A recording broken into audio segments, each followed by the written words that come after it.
চট্টগ্রামের সীতাকুণ্ড উপজেলার ফৌজদারিহাট এলাকায় ঢাকাগামী চটলা এক্সপ্রেস ট্রেনে এক ভয়াবহ অগ্নিকাণ্ড হয়েছে। বৃহস্পতিবার ভোরে 6:45টার দিকে আগুন লাগে ট্রেনটিতে। আগুনের খবর পেয়ে ফায়ার সার্ভিসের কর্মীরা দ্রুত ঘটনাস্থলে পৌঁছে পরিস্থিতি নিয়ন্ত্রণে আনেন।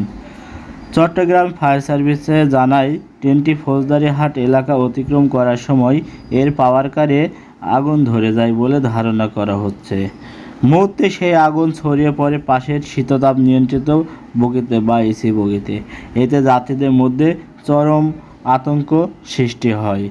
খবর পেয়ে কুমিরা ফায়ার সার্ভিস স্টেশন থেকে 2টি ইউনিট ঘটনাস্থানে পৌঁছে উদ্ধার কাজ শুরু করেন।